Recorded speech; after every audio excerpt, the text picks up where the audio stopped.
Welcome to The Grow Show, powered by Steel.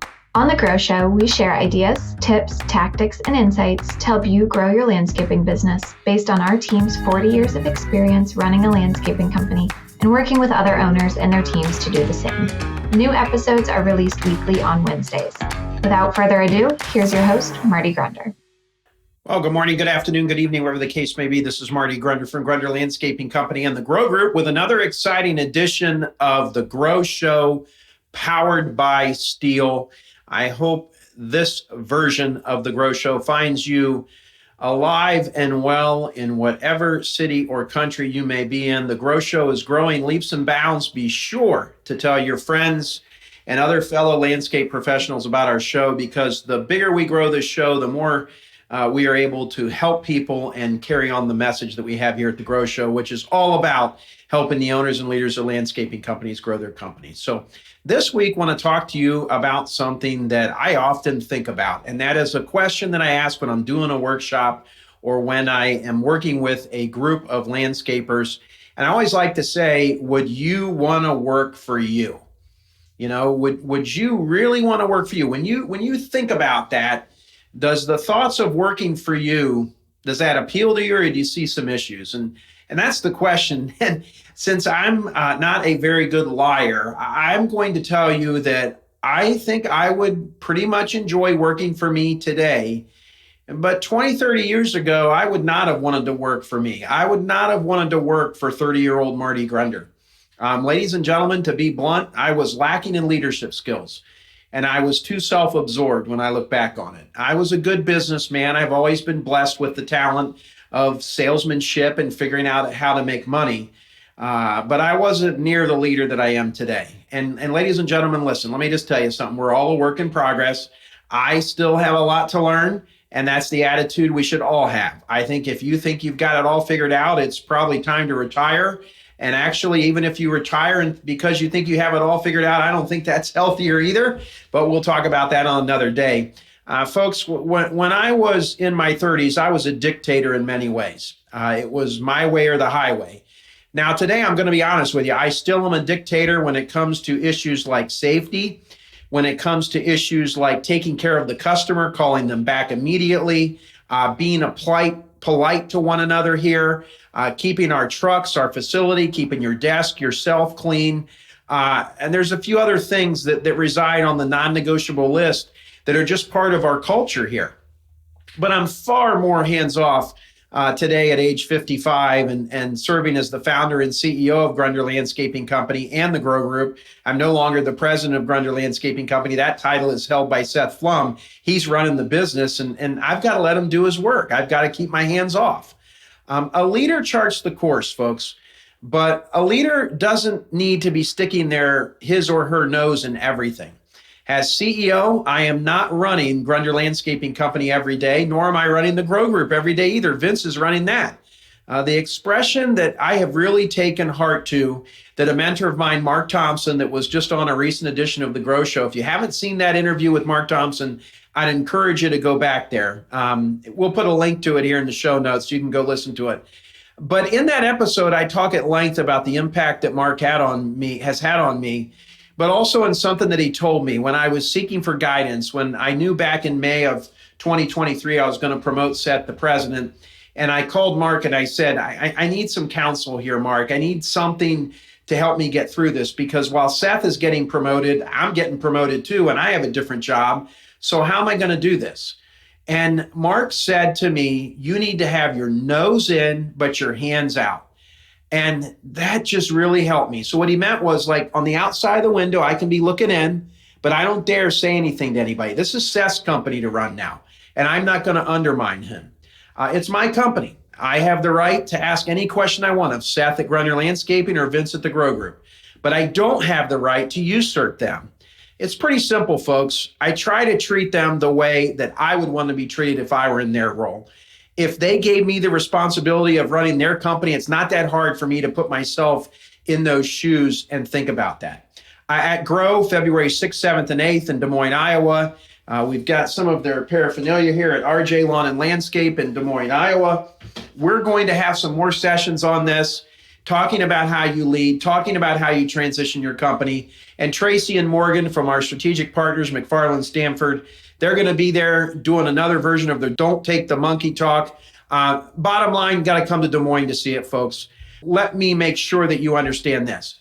You will never, ever, ever grow if you keep taking elements on of what you delegated and entrusted in others. Let me say that again. You will never grow if you keep taking on elements or the parts or the matters of which you have delegated and entrusted to others.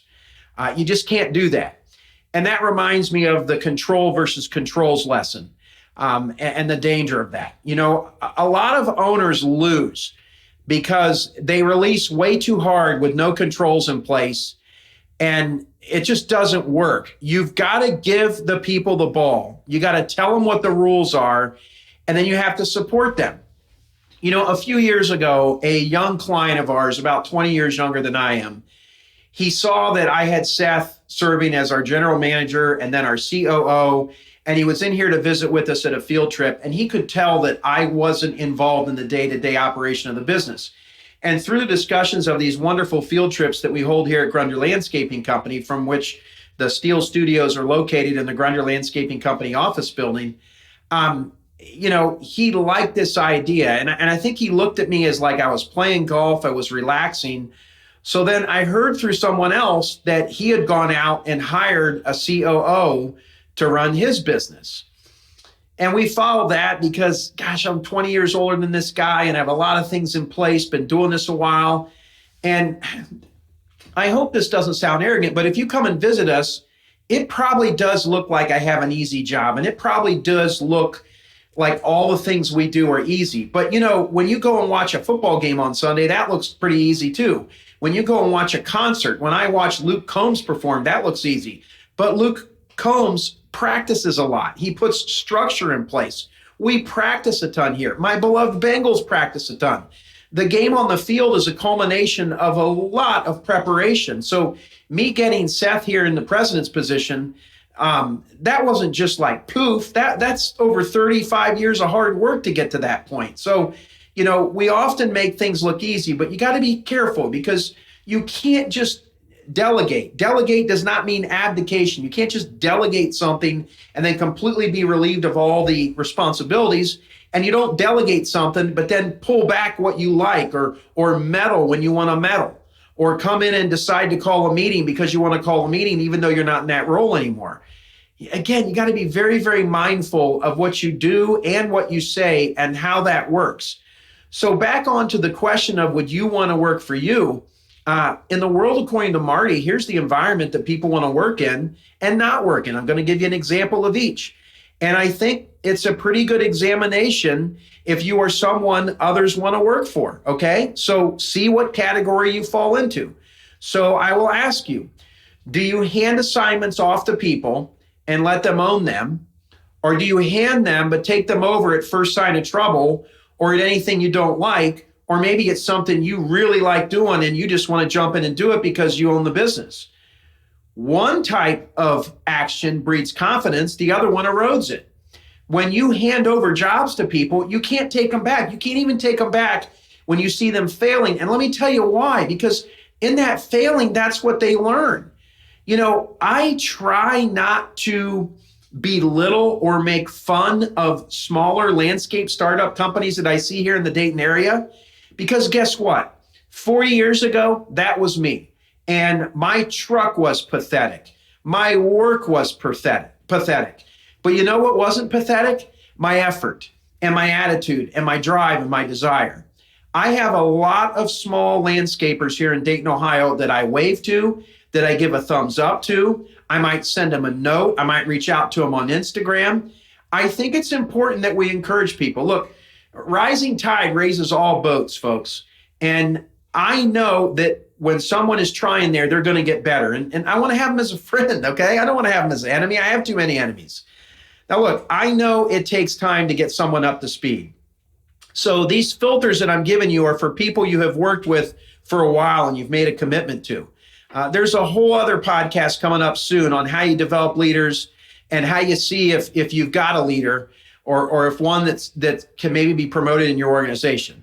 I can't do it all on this short episode, folks. Just encourage you to keep listening here on The Grow Show, powered by Steel. Again, tell your friends and other landscape professionals about The Grow Show. It makes a difference. That young man that hired that COO, he's back running his company because guess what? That didn't work. That guy got very, very frustrated by all the times this entrepreneur was jumping back in on top of him.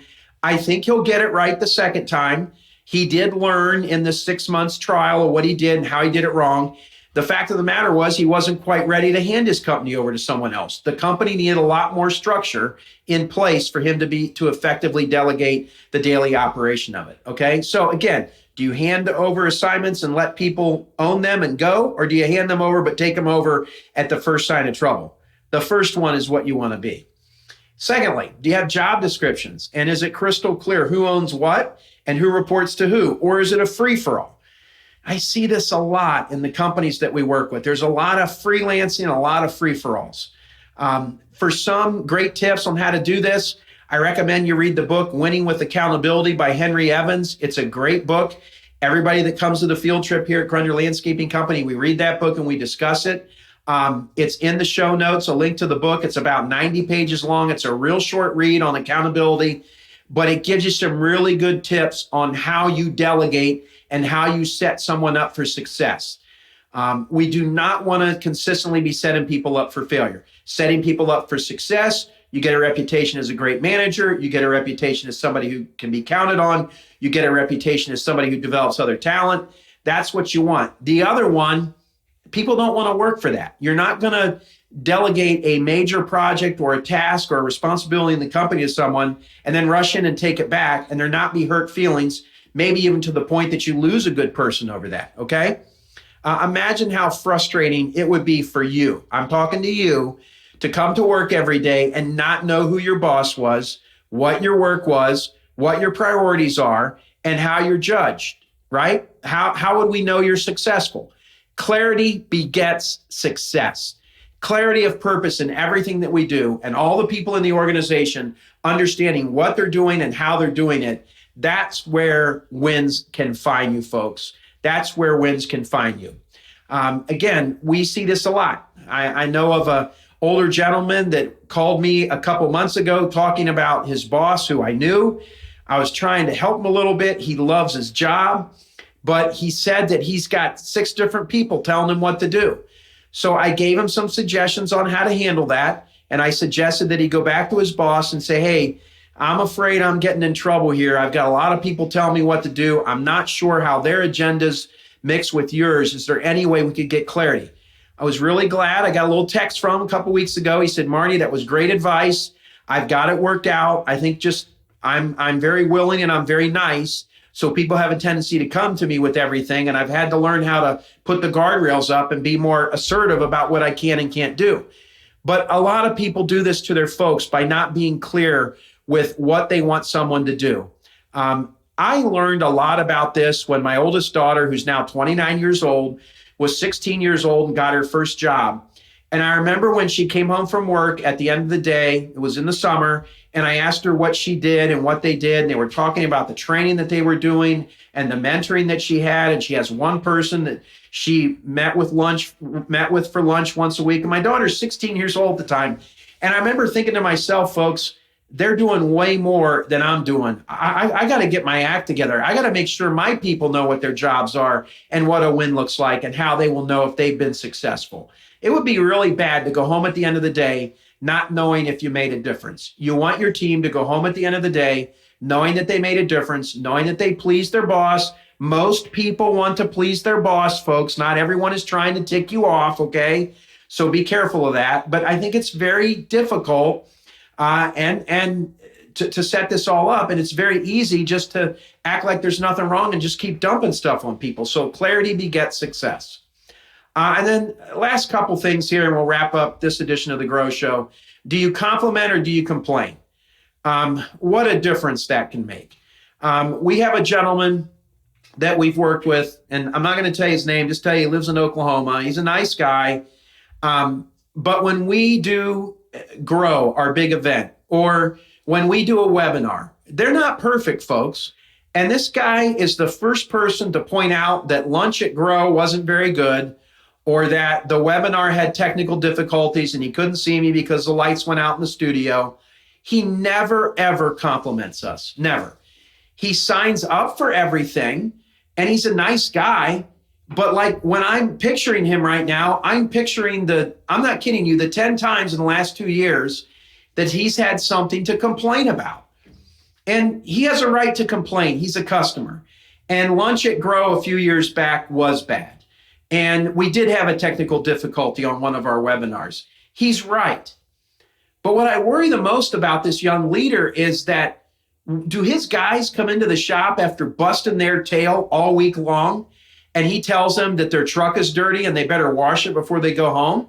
Maybe it's dirty because it rained all week and they were, digging in the dirt and everything. And maybe the best thing this young leader could do would be to say, you guys worked your tail off this week. I'm going to clean your truck out for you. It'll be clean when you get back. You guys go home, and here's a $10 gift card for 5 guys for each of you on the way home to get something. Maybe you need a $20 gift card to buy something at 5 guys now.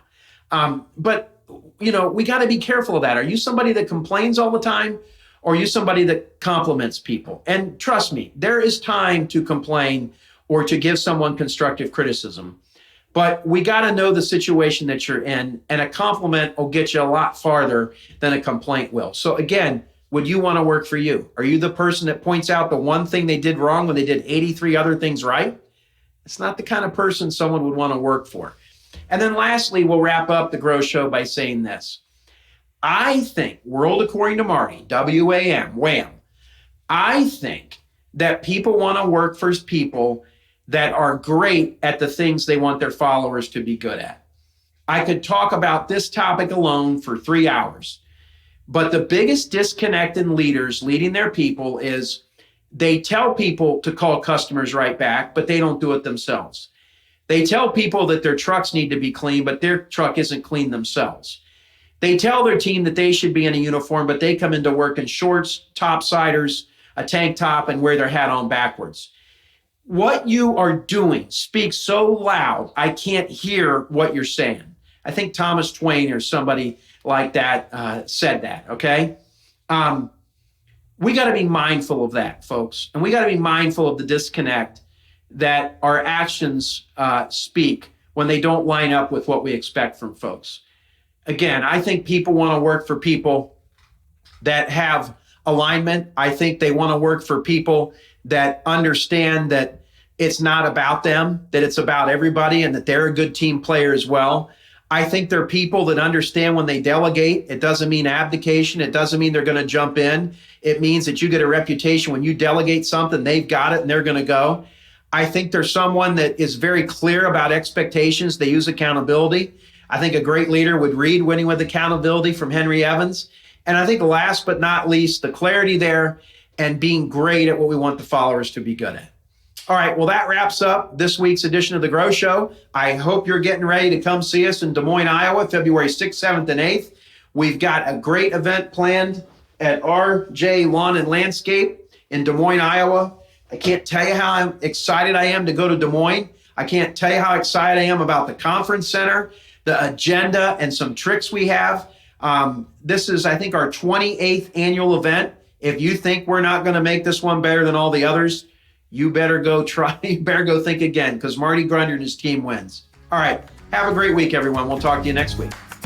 Thank you for listening to this episode of The Grow Show. Be sure to subscribe so you never miss an episode, and head to growgroupinc.com for more information and resources to grow your landscaping business. A special thanks to the folks at Stihl, whose support makes this podcast possible and whose reliable handheld power equipment makes our jobs easier daily. We'll talk to you next week.